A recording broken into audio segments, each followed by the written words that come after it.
አራራ ጫፍ ላይ አወጣው። ካወጣው በኋላ ሊሾመው አይደለም። በጣም የሚገርማችሁ ሲስተሙን በደንብ እንድትረዱኝ እፈልጋለሁ። ከዛ ምን አለ?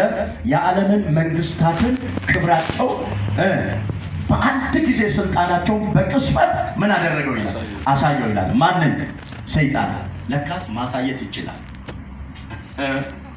ሰይጣን ማሳየት ይችላል። ብዙ ሰዎችን ለዚህ ነው ዓለምን ብልጽግና፣ ተድላ፣ ምቾትን፣ ጊዜያዊ ጥቅማ ጥቅምን፣ የስልጣን ራብተኝነትን፣ የክብር ፈላጊ ራብተኝነት አድርጎ ብዙ ሰዎችን ከእግዚአብሔር ቤትም ከወንጌል እውነትም ሰይጣን ያወጣው በእንዲህ ሲስተም ነው። ስለዚህ ጌታ ኢየሱስም በቅጽበት ምን አደረገ? አሳየውና ወርቀ ስገድልኝ፣ የዓለም ክብራቸውን ታያለህ? አዎ። የዓለም መንግስታትን ብልጽግና፣ ክብር ታያለህ? አዎ። ስልጣናቸውን አይተሃል? አዎ። ይሄ ሁሉ ለእኔ ተሰጥቶኛል አለ ሰይጣን። በድፍረት ነው የተናገረው፣ በኮንፊደንስ ነው የተናገረው። ሰዓቱ ለኢየሱስ የፈተና ጊዜ ስለነበረ አይተሃል? አዎ አይቻልም። ክብራቸውን አየ? አዎ። አያምርም? ያምራል። ተሰጥቷቸዋል። ስለዚህ ለእኔ ተሰጥቶኛል፣ ለዚህ ይህን ሁሉ ለአንተ እሰጣለሁ። ወርቆ ለሚሰግድልኝ ለማንም ምን አደርጋለሁ? እሰጣለሁ። በል እንግዲህ ይህን ከፈለክ ምን በልልኝ አለ? ውደቅና ስገድልኝ። ጌታ ምን አለ? ለጌታ ለአምላክ ስገድ፣ እሱም ብቻ አምልክ ተብሎ ተጽፏል። 2-0 ሰይጣንና ኢየሱስ። ሶስተኛው ምንድን ያደረገው? ወደ ቤተ መቅደስ አወጣው። ነው ረጅም ወደ ሆነው ቤተ መቅደስ። አቤት ጥቅሱ የጠቀሰው ጥቅስ ካወጣው በኋላ መዝሙር 91:11 ላይ እንዲህ ይላል፣ ይጠብቁ ዘንድ መላእክትን ስላንተ ያዛቸዋል፣ እግሮችን በድንጋይ እንዳይሰናከል በእጆቻቸው ያነሱሃል። ያነሱሃል። ስለዚህ ራስን የእግዚአብሔር ልጅ ከሆንክ ወደ ወርወር፣ ወደ ታች ወርወር። የማን ልጅ ከሆንክ? የእግዚአብሔር ልጅ ከሆንክ ራስን ምን አድርግ? ወደ ታች ወርወር። የእግዚአብሔር ልጅ ከሆንክ ድንጋዩ ምን አድርግ? ድንጋይ እንጀራ አድርግ። የእግዚአብሔር ልጅ ከሆንክ የዓለምን መንግስታት ክብር ላንተ እሰጣለሁ፣ ለእኔ ምን በል? ወርቀ ስገድልኝ። የእግዚአብሔር ልጅ ከሆንክ ሶስተኛው ፈተና ምንድን ነው? የእግዚአብሔር ልጅ ከሆንክ ምን በል? መላእክት ስላንተ ይታዘዛል ተብሎ ተጽፏል። ይህ በመዝሙር 91:11 ላይ። ስለዚህ ራስን ምን በል? ወደ ታች ወርውራ። ጌታ አምላክን አትፈታተን ተብሎ ተጽፏል አለና ከዛ 3-0 ኢየሱስና ሰይጣን የቀደመው እባብ ዘንዶ አሳሳች ለጊዜው ፈተናውን በዛ ሰዓት ይዞ የመጣውን ፈተና ለጊዜው ጨረሰና ምን አለ? እስከ ጊዜው ይላል። በኋላ ላይ አለቀቀውም ኢየሱስን። ዘመኑን በሙሉ እዛ ቦታ ላይ የነበረው ሰይጣን ሮጦ መጥቶ የት እንደገባ ታውቃላችሁ? ምኩራብ ውስጥ ባሉ ሰዎች ውስጥ ገባ ይላል። ቃል በቃል ሰይጣን ሰዎች ላይ ገባ ባይልም ቁጥር 28 ላይ ሄዳችሁ ስትመለከቱ ኢየሱስ የሰይጣንን ፈተና ጨርሶ አጋንንትን እያወጣ በሽተኞችን እየፈወሰ ማገልገሉን በቀጠለ ጊዜ ምን አሉ ይላል? በምኩራብ ውስጥ የነበሩ ሰዎች ተቆጡ ይላል። እንደውም አዲሱ መደበኛ ትርጉም እንደዚህ ይላል፣ ቁጣቸው ኢየሱስ ላይ ገነፈለ ይላል። ይሄኛው በመካከላቸው አልፎ ሄደ ይላል። ያኛው ደግሞ በመካከላቸው ሰንጥቆ አለፈ ይላል። የሰይጣን ስትራቴጂ። እንኪያስ ይሄንን ብለን ካልን ዓላማን የሚያስቱ የመጀመሪያው ነገር ሰዎች ከተጠሩበት ዓላማ፣ ከተቀቡበት ዓላማ፣ ከተመረጡበት ዓላማ፣ ቤተ ክርስቲያን ከእግዚአብሔር ዓላማ እንድትወጣ፣ አገልጋይ ከእግዚአብሔር ዓላማ እንዲወጣ፣ ምዕመን ከእግዚአብሔር ዓላማ እንዲወጣ፣ ዘማሪ፣ ሰባኪ፣ ነቢይ፣ ሐዋርያ በእግዚአብሔር ቤት የተጠሩ ሰዎች፣ በዚህም በሌላውም ዓለም ያሉ ሰዎች ከእግዚአብሔር ፈቃድ፣ ከእግዚአብሔር ዓላማ፣ ከእግዚአብሔር መንግስት እንዲወጣ የሚያደርገው የመጀመሪያ የሰይጣን ውጊያና የሰይጣን ፈተና፣ የሰይጣን ስትራቴጂ። ዛሬ ነቅረን እንሄዳለን። አሜን። እስኪ ጮኻችሁ አሜን በሉ። ዛሬ ነቅተህ ታፈርሳለህ። ለዚህ ነው መጽሐፍ ቅዱሳችን ላይ እንደዚህ ብሎ ይላል። በጣም የሚገርማችሁ እንዳትሸወዱ በእግዚአብሔር ፍቅር በወንድምነትና እንዲሁ እንደ እግዚአብሔር አገልጋይ አሳስባቸዋለሁ። መጽሐፍ ቅዱሳችን ላይ እንደዚህ ይላል ጳውሎስ ሁለተኛ ቆሮንቶስ ምዕራፍ 2 ቁጥር 11 ላይ በዲያብሎስ እንዳንጣለን ሐሳቡን አንስቶናል።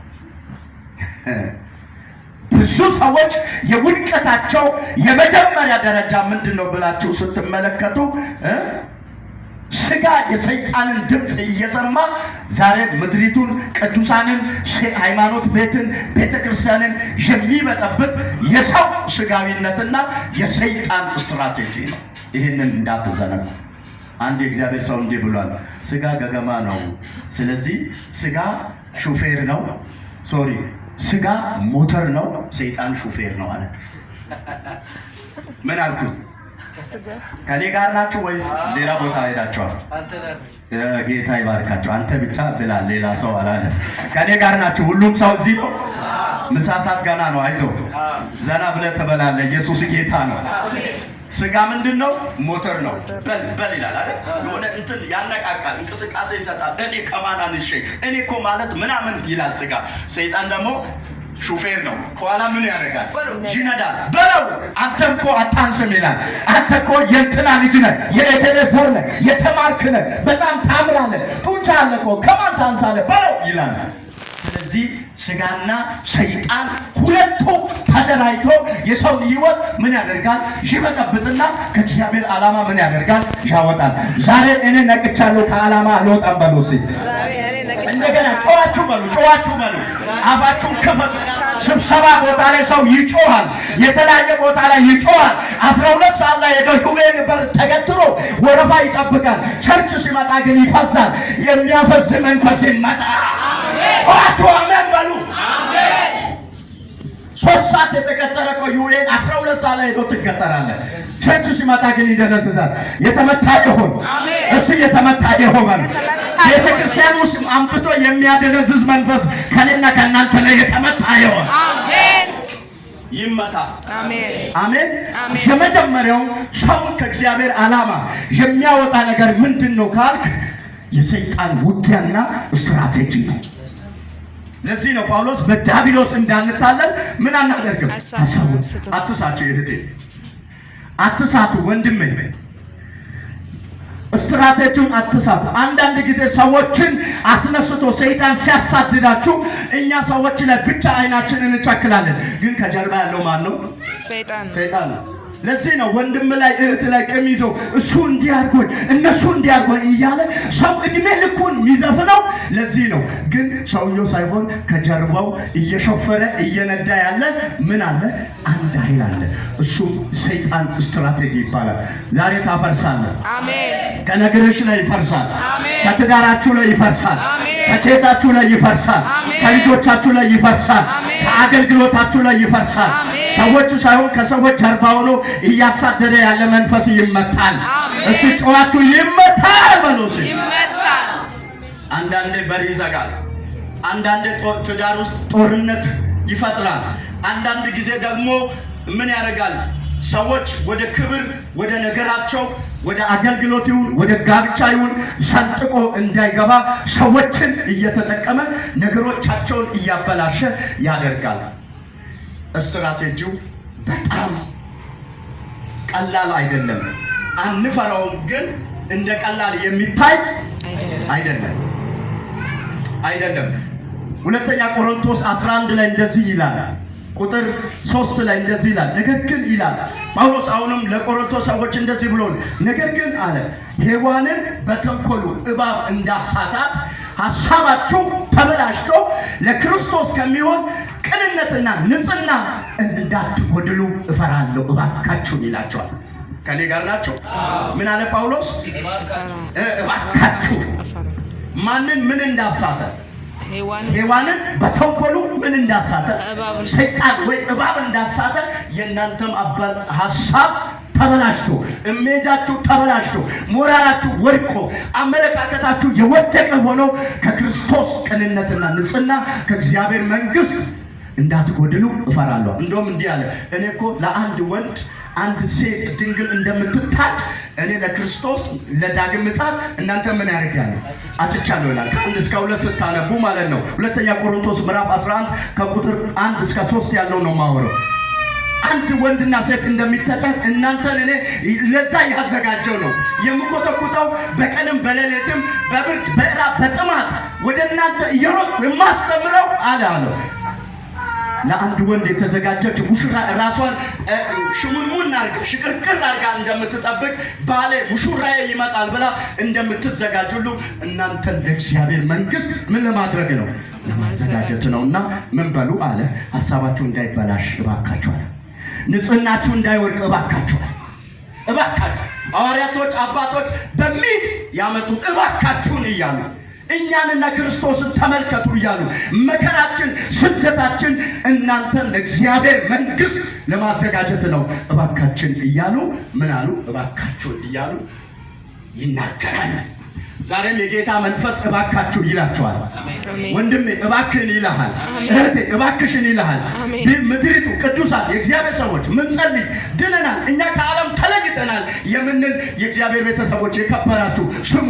ዛሬ እኔና እናንተን የጌታ መንፈስ ምን እያለ ታውቃላችሁ? እባካችሁን ከክርስቶስ ንጽህናና ቅንነት እንዳትጎድሉ፣ በራሳችሁ ነገር ተይዛችሁ በሰይጣን ስትራቴጂ ተይዛችሁ ከእግዚአብሔር መንግስት እንዳትጎድሉ እባካችሁን ይላቸዋል።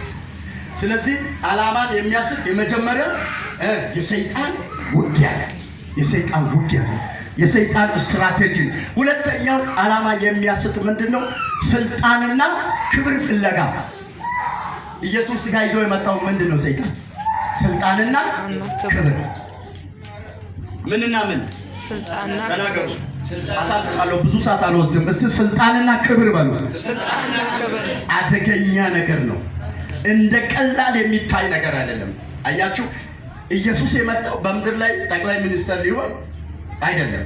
ልክ እንደዚህ አገር ፕሬዝዳንት ወይ እንደ ኢትዮጵያ ጠቅላይ ሚኒስትር ዘንባባ እየተነጠፈ ኢየሱስ ሆ የተባለ አይደለም። የመጣበት ትልቁ ዓላማ ሲመጣ የወደቁትን ሊያነሳ፣ ሲመጣ ጨካኞችን ልባቸውን ሊያቀልጥ፣ ሲመጣ ቤት ውስጥ ያለው ውንብድና በጅራፍ እያባረረ እስኪ ጮኻችሁ አሜን በሉ። ቤት ውስጥ የተሰገሰገውን የገማውን እንኳን የሆነውን ነገር ከቤት ምን እያደረገ እየጠረገ በቤቱ እርግብ የሚሸጡትን እነዚህ ዱርዬ መንፈስ ያለባቸው በቤተ መቅደስ ነበሩና እነሱም በጅራፍ እየገረፈ ነው የመጣው። አሜን አሜን በሉ። ማንም ለኢየሱስ ካርድ ባይጥል እሱ የነገስታት ንጉስ ነው። እሱ የጌቶች ሁሉ ጌታ ነው። እሱ የኃያላን ሁሉ ኃያል ነው። ስለዚህ ዓላማን ለማሳት ሁለተኛ የተጠየቀው ጥያቄ ኢየሱስ ምንድነው? ክብርና ስልጣን ይሰጣል። ስለዚህ ምን በል ወድቀህ ስገድ፣ ራስን ወደ ታች ወርውራለሁ። ራሳችሁን አትጣሉ ወደ ታች። አሜን በሏ። ምን ማለት እንደሆነ ታውቃለህ? ራስን ወደ ታች አትጣል ማለት ለዓለም ራስን አሳልፈህ አትስጥ፣ ለሰይጣን አሳልፈህ አትስጥ፣ ለክፎች ምኞት አሳልፈህ አትስጥ። እስቲ አልሰጥም በሉ። አልሰጥም። ራሳችሁን ለሰይጣን ሐሳብ፣ ለዓለም ሐሳብ ወደ ታች አሳልፋችሁ አትስጡ። አሜን። የእግዚአብሔር ይሻላል። አሜን። እጃችሁን አንሱና የእግዚአብሔር ይሻላል በሉ። የእግዚአብሔር ይሻላል። የእግዚአብሔር ይሻላል። እግዚአብሔር ይሻላል። ቃሉ ይሻላል። መንፈሱ ይሻላል። የሰው ፍልስፍና የትም አያደርስም። የሰው ዕውቀት የትም አያደርስም። ውስን ነው። ስለዚህ ኢየሱስ ጋር ሰይጣን እሱ እኮ ከብሯል። ከአብ እኮ ከእቅፉ ክብር ሳለ ንጉሥ ሆኖ ሳለ በቃ የባሪያ መልክ ይዞ ወዴት መጣ? ወደ ምድር መጣ። ለኔ ለአንተ ለዓለም ሁሉ መጣ። ለጠማማው ለሚያሳድደው ኢየሱስን መልሶ ለሚሰድበው ጭምር ኢየሱስ ሊንጠለጠል መጣ እንጂ የምድር ክብርና ስልጣን አንገብግቦት አይደለም ኢየሱስ የመጣው። ግን ኢየሱስ ጋር ይሄን ይዞ መጣ። ወደ ሰዎች ሲመጣ ዛሬ ምንድነው? ሰውን ከእግዚአብሔር ዓላማ ከቤተ ክርስቲያን ህልውና ከእግዚአብሔር ጸጋ የሚያስወጣው ሁለት ምንድነው ብትሉ ስልጣንና ክብር መፈለግ። ምንና ምን? ስልጣንና ክብር መፈለግ። ስልጣን ይሰጣል፣ ወንበር ላይ ትቀመጣለህ። ከዛ በኋላ ደግሞ በዛ ምክንያት የሚመጣ ክብር አለ። ሰው ሁሉ ይሰማል። ያንን በመፈለግ ሰው ከየት ይወጣል? እግዚአብሔር አሳብ በሃይማኖት ቤትም በፖለቲካው ስትራቴጂም እነዚህ ሁለቱ ናቸው ሰውን የሚያንገበግበው። እስቲ አንድ እውነት እንነጋገር። እኔና እናንተ ቤተሰብ ነን አይደል? ሰው አሁን በሀገራችን በኢትዮጵያ ምድር ሰውን በቀን ምድር እያጋደመ እንደ ፍየል የሚያርደው ለእግዚአብሔር ክብር ነው አይደለም? ተናገሩ፣ አፋችሁ ከፍታችሁ። ለእግዚአብሔር ክብር ነው? ምን ፈልጎ ነው? ስልጣንና ክብር ፈልጎ። እከሌ ሲሞት እኔ ምን መሆን አለብኝ? መንገስ አለብኝ። እከሌ መዋረድ አለበት። እከሌ ደግሞ ምን መሆን አለበት? ሞት አለበት። እና እከሌ የነከሌ እንትን ሲጠፋ የኔን ግዘር የኔ ብሔር ከፍ ብሎ መታየት አለበት ብሎ ነው አይደለም? ነው አይደለም? እውነት ነው። የቆረቆራችሁም ችግር የላችሁም። እውነቱ ግን ይሄ ነው። ነው አይደለም? ሉክ ተነስቼ እኔ ከመሬት ተነስቼ ሙሌ ምበድል ከሆነ ምገፋ ከሆነ እሱ የሚሞትበትን ስትራቴጂ የምፈልግ ከሆነ ምን ይባላል? የእግዚአብሔር ፈቃድ ነው አይደለም? እግዚአብሔር ስለቀባኝ ነው አይደለም? ምን ፍለጋ ነው? እሱ በመጥፋት እኔ የማገኘው ክብር፣ ቦታ፣ ስልጣን ስላለ ነው። ያንን ነው ሰይጣን የሰውን ጭንቅላት ዘግቶ ምድርን እያመሰ ያለው። በዚህ ዘመን ያለችው ቤተክርስቲያንም አገርን ብትሉ የሚያምሰው ትልቁ አቅም ያለው ሰው ሁሉ ስልጣን ይፈልጋል። ሰው ሁሉ መገዛት አይፈልግም፣ መግዛት ይፈልጋል። ሰው ሁሉ በፖለቲካው ስትራቴጂ ስትሄዱ የበላይ መሆን ይፈልጋል። ዝቅ ብሎ ማገልገል ሳይሆን ወይ መገልገል ሳይሆን እኔ ነኝ መሆን ያለብኝ ይላል። ይሄ ደግሞ ሾልኮ የት ገቧል? ሃይማኖት ቤት ውስጥ ገብቷል። ቸርች ውስጥ ገብቷል። ቅዱሳን የተባሉ ሰዎች ጋር ገብቷል። እከሌ ነው መሆን ያለበት ይላል ከመሬት ተነስቶ። እኔ በዘመኔ በዚህ በ22 ዓመት ጌታን ካገኘው በ18 አገልግሎት በሙሉ ጊዜ አገልጋይነት እንዲህ ከወንበር ከቸርች ስልጣን አልወድም ብሎ አንገት ለአንገት ተናንቆ ሀሬ ተብሎ ተሰዳድቦ ከመድረክ የወረዱ ሰዎችን አውቃለሁ። ምን አለቅም ብሎ ስልጣኔ ነው። የቸርች ስልጣን እኮ ነው። ጡረታም የለውም እኮ። ሚኒሻ ብትሆን መንግስት ጡረታ ይሰጣል። እውነት እኮ ነው። በሰማይ ነው እንጂ የምታገኘው የቸርች ወንበር ምንም የለውም። ከስልጣን ስትወርድ የሆነ የሚሰጥ ነገር አለ? ደሞዝ ተቆራጭ ጡረታ አለ? ምንድን ነው ያለው? ላብና አዋራን እየጠረክ ሌላውን ህዝብ ከማገልገል ውጭ ምን የምታገኘው ነገር የለም። አያችኋል? አሁን እኔ ይሄንን እዚህ ጋር ማወራው ነገር የሆነ ፖለቲካ መድረክ ላይ እጄ ሾው ቢሰራ በአበል በቀን በሳት ነው የሚከፈለው። የእግዚአብሔር ቤት ግን እየሞትን እየቀለጥን እየተራብን እየተቸገርን እያጣን እየተሰደድን ነው የምናገለግለው። ኢየሱስ ጌታ ነው። ስለዚህ ይሄን ብዙ ቦታ ነው ያወራሁት ከዚህ በፊትና ስለዚህ ምንድነው ቸርች ውስጥ ሰዎች እኔ መሪ ካልሆንኩ ይላሉ። አላወቁትም። አይጠቅምም። ድሮች ጮጋራ ህመም 25% ከሆነ 100% ህመም ይዘህ ነው የምትወጣው። ጌታ ይባርክ። አሜን። ሰው ምንድነው የሚያተረማምሰው ሲባል ሁሉ ስልጣን ይፈልጋል፣ ሁሉ ሹመት ይፈልጋል።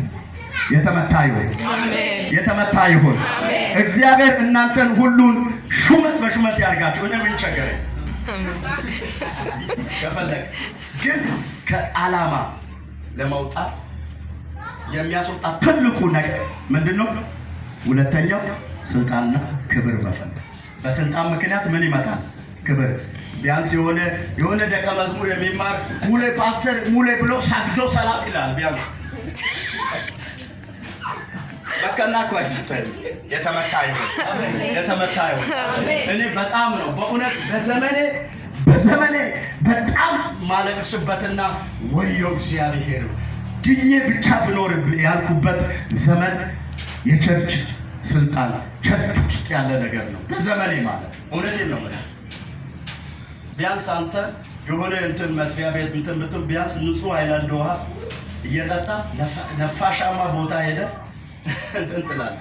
አንድ ጊዜ የሆነ 2 ዓመት ሙያ ላይ ህይወት ብርሃን መንፈሳዊ ዘርፍ ሆኜ አገልግያለሁና በጣም የገረመኝ መሪዎቹ በጣም ምስኪን ናቸው። በጣም የገረመኝ ነገር ምንድነው? በስብሰባ ቀን ውሃ ሲጠጡ እግዚአብሔር ምስክሬ ነው፣ ባለቤቴም ምስክር ናት ከኔ ውጪ ማለት ነው፣ ከጌታ ውጪ። በስብሰባ ቀን ውሃ ከራሳቸው ኪስ ነው የሚጠጡ። የሚያገለግሉት ማንን ነው? እግዚአብሔርን ነው። እግዚአብሔርን ብቻ አይደለም፣ አንተን ነው የሚያገለግል። መንጋውን አይደል የሚያገለግሉ? እግዚአብሔርን ወርዶ አይደለም። ሙሌን ሳገለግል በተዘዋዋሪ እግዚአብሔርን ነው። እውነት ውሸት? እዚህ ቆመን ስንዘምር እናንተንም እግዚአብሔር። አሁን እኔ እግዚአብሔር ቀጥታ እዚህ ጋር እግዚአብሔርን ያገለገልኩ አይደለም። ምክንያቱም እግዚአብሔር ከሆነ ብዙ እግዚአብሔር ሊኖር ነው። እናንተ ብዙዎች ናችሁ፣ ወንበር ላይ ተቀምጣችኋል። እያገለገልኩ ያለው ማንን ነው? እናንተ ነው። ከዛ ማንን ነው? እግዚአብሔር። የእግዚአብሔር ቃል ወደ እናንተና ወደ እኔ እንዲደርስ ነው። ለእኔም ለነፍሴም እየነገርኩ ነው። ተስማምቷችኋል? እና በጣም ነው የሚያሳዝኑ። ወይ እነዚህ ሰዎች ምን አይነት ጽድቅ ነው ይሄ? ቸርች እየመሩ ውሃ ሃይላንድ ውሃ በዛ በረሃ እየተቃጠሉ ሃይላንድ ውሃ ከኪስ መጠጣት፣ ከቸርች አለመጠጣት፣ አለመብላት ምን አይነት ጽድቅ ነው? እነዚህ ሰዎች በዚህ መንግስተ ሰማይ ሊገቡ ነው እንደብዬ ያልኩበት ቀን እግዚአብሔር ይመስገን። ለካስ የሚያበረያውን በሬ አፉን አትሰር የተባለው እነሱ አላነበቡም መሰለኝ። ስለዚህ እኔ ለማለት ዋና የፈለኩት እናንተን እንድትረዱ የፈለኩት ከእግዚአብሔር ዓላማ የሚያወጣው ሁለተኛው ክብርና ስልጣን መፈለግ። እግዚአብሔር ከሰጣ ደስ ይላል። ጠቅላይ ሚኒስትር ካደረገ ደስ ይላል። የአውራጃ ገዢ ካደረገ ደስ ይላል። የቸርች መጋቢ ከሆንክ ደስ ይላል። እግዚአብሔር ሲሰጥ ሰው ሁሉ ይገዛልሃል። እኔ ስሰጥ ግን ሰው ሁሉ ይገፋል። ሰው ሲሰጥ ሰው ሁሉ ይገፋል። ሞገስም አታገኙ። ወይኔ ኤሊ ዛሬ ምን ነካው እንዳትሉኝ፣ እኔ እውነቱን እያወራሁ ነው። አደራችሁ በጌታ ፍቅር በትህትና ነው የማወራው። አሜን። ልጨርስ አሳጥሬ እና አንዳንድ ጊዜ እንደዚህ ይሆናልና ላብ በዛ ሙቀት ስላለ ይቅርታ እንደዚህ ይሆናልና ምን አለበት እንደዚህ እንዳትሉኝና ቶሎ ብሎ ለምን ወደ መገለጥ ነገር ካለ አይገባም እንዳትሉኝ አደራ ልበላችሁ። እያወራሁ ያለው መገለጥ ስለሆነ ነው። አሜን። ኢየሱስ ከተፈተነ አንተ ማትፈተንበት ምክንያት ባጭሩ ቋንቋ የለም። አሜን ነው። ኢየሱስ ከተፈተነ አንተ ማትፈተንበት ምክንያት የለም። ግን እግዚአብሔር ኢየሱስን መለኮት የሆነ ኃይል በመካከላቸው ሰንጥቆ አለፈ ይላል። ታልፋለህ። አሜን። ትፈተናለህ። ምን ትሆናለህ? ታልፋለህ። እስቲ አልፋለሁ በል። አልፋለሁ። በቃ ኢየሱስ ጌታ ነው። በራሱ ጊዜ ወደኛ የሚመጣ ክብር ይሁን። አሜን። በራሱ ጊዜ የሚመጣ ሹመት ይሁን። አሜን። በራሱ ጊዜ የሚመጣ ከፍታ ይሁን። አሜን። ሰዎች እከሊት ይበሏችሁ። ይሄ ለዛሬ ብቻ ለውድ ሳይሆን ለህይወት ዘመናችሁ ከሰማችሁ ይጠቅማችኋል። እግዚአብሔር የሰጠን እግዚአብሔር ሲሰጠን ያገኘነው እንጀራ እግዚአብሔር ሲያበላን የበላ ነው። እግዚአብሔር ሲሾመን የተሾም ነው። ያቺ ጥቂት ማትረባ የምትመስል እርካታ አለ።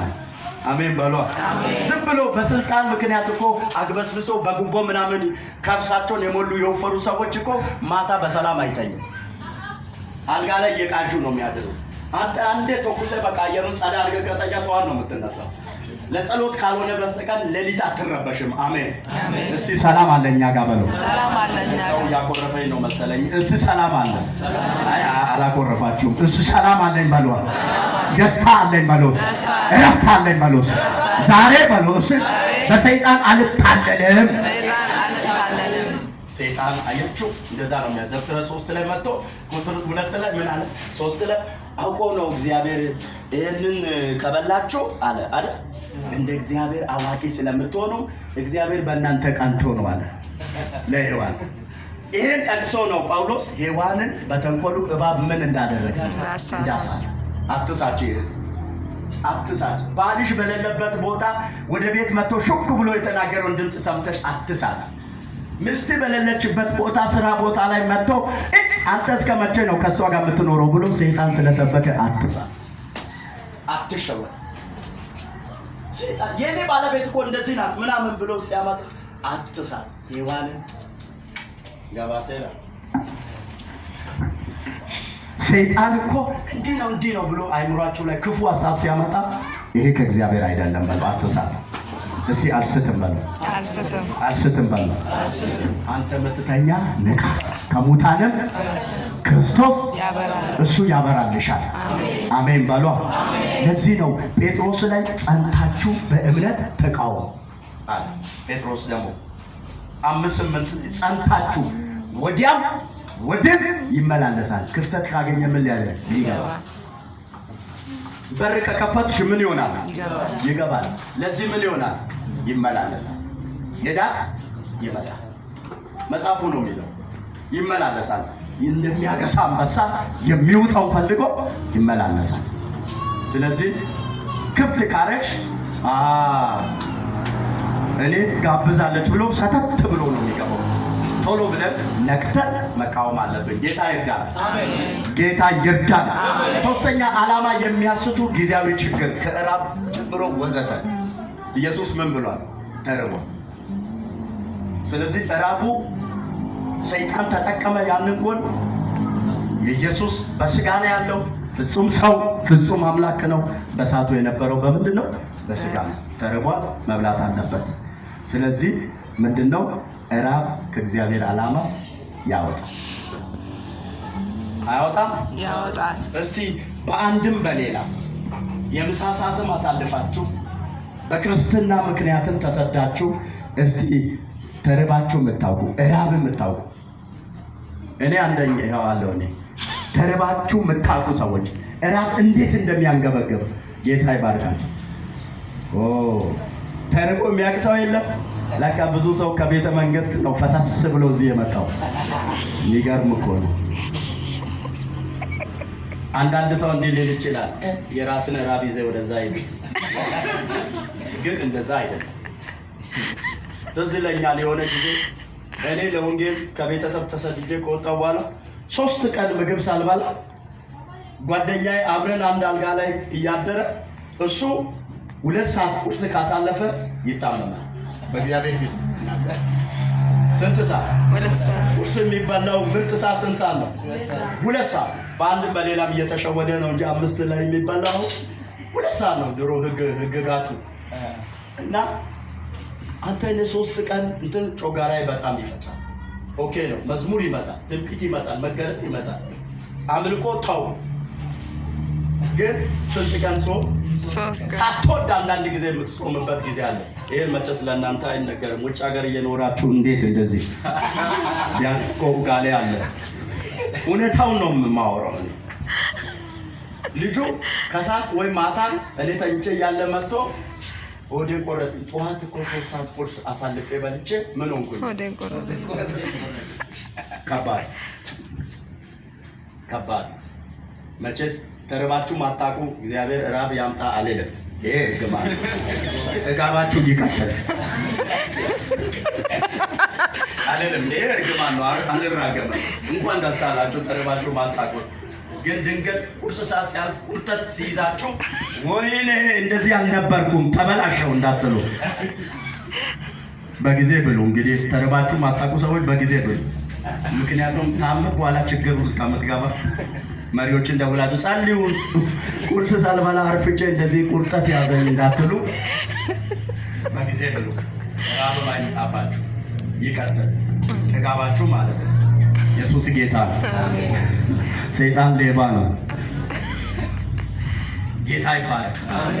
ራብ ዓላማ ራብ ያስታል።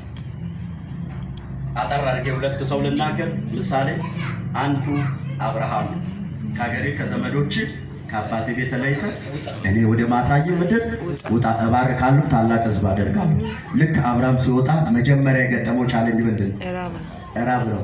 ከዛ በእንግድነት ወደ ግብፅ ሲሄድ ጭራሽ በራብ እንዳልሞት አንቺም ቆንጆ ስለሆንሽ በአንቺ ምክንያት እንዳልሞት ሚስቱን እህቴ ያስባለው ትልቁ መንስኤው ምንድን ነው? ራብ ነው። እንደ ቀላል አትዩ፣ ተበቀሉት። በጸሎትም የምትሰሩ ሰዎች በስራ ተበቀሉት። እስቲ ራብን እንበቀላለን በሉ። ጉስቁልናን እንበቀላለን በሉ። ጉስቁልናን እንበቀላለን። ቀላል አይደለም። አብርሃምን ሚስቱን ከባድ እቺ እህቴ ናት፣ እዚህ ከምንሞት ግብፅ እንሄዳ። ልክ በአብርሃም ዘመን ከሆነ በኋላ በይስሐቅ ዘመን ዘፍጥረት 26 ላይ ቁጥር 3 ላይ ታላቅ ራብ ሆነ፣ የባሰ ራብ ሆነ። ከዛ በራብ ምክንያት ወደ ግብፅ ይወርዳሉ አለ። ማን? ይስሐቅ። እግዚአብሔር ምን አለው? ተገለጠና ወደ ግብፅ በዚህ በጌራራ ዘርን ዘርተህ እያረስክ ተቀመጥ፣ እባርካለሁ አለ። ተቀምጦ እግዚአብሔር ባረከ። አሜን አሜን በሏ። የራብን ዘመን ያስረሳ እግዚአብሔር ይባረክ። እስኪ ጨዋችሁ አሜን በሏ። ትዝ የሚላችሁ የራብ፣ የችግር፣ የሰቆቃ፣ የስደት ዘመንን፣ የብቸኝነትን ዘመን ያስረሳችሁ በጌታ በኢየሱስ ስም ዘመናችሁ የልምላሜ ይሆን፣ ጉስቁልና የተመታ ይሆን። በጣም ሶስተኛው ደግሞ ማን ነው ብትሉ አቢሜሌክ መሐሎንና ኬሊዮን በቤተልሔም ምን ነበር ይላል? ራብ ነበር ይላል። መጽሐፈ ሩትን ምዕራፍ 1 ስታነቡ ታላቅ ራብ በቤተልሔም ነበር። ተስፋ ባለበት እኮ ምድር ነው። ቃል ኪዳን እኮ ነው። ቤተልሔም እኮ ማለት የዳቦ ቤት፣ የጥጋብ ቤት፣ የመገለጥ ቤት እኮ ነው ትርጉሙ። ግን ቀኑ እስኪመጣ ምን ሆነ? ተራራ። ቤተልሔም ተራራ። አያችሁ፣ ቃል ኪዳን እያለ መራብ አለ፣ ችግር ውስጥ መግባት አለ። እግዚአብሔር አምጥቷችሁ እኮ እዚህ ምድር እግዚአብሔር አስቀምጧችሁ ፈተና አለ፣ ውጊያ አለ፣ ቻሌንጅ አለ አይደል እንዴ? እግዚአብሔር ሄዱ ብሏችሁ ወደዚህ ምድር ሲያመጣ ውጊያውን ሁሉ ተራርጎ ሁሉ ነገር ስሙዝ አድርጎላችኋል? አላረገም። እንደውም ያኔ ከነበራችሁበት አገር የሚበልጥ ፋይት ውስጥ እያለፋችሁ ነው። ይሄ የአደባባይ ምስጢር ነው። በመገለጥ አይን ጨፍነ የምናወራው አይደለም። እውነት ነው ውሸት? ሁሉ ነገር ምንድን ነው? ቻሌንጅ። ግን ማን አምጥቷቸው? እግዚአብሔር አምጥቷቸው። ቤቴል ላይ ቁጭ በሉ ብሏቸው ራብ ገደላቸው። አባታቸው ምን አለ? ተነስተን ወደ ሞዓብ እንሂድ። እዚህ ጋር ነው የምጨርሰው። ጌታ ይባረክ። ሰዓት እንዳልወስድ ብዙ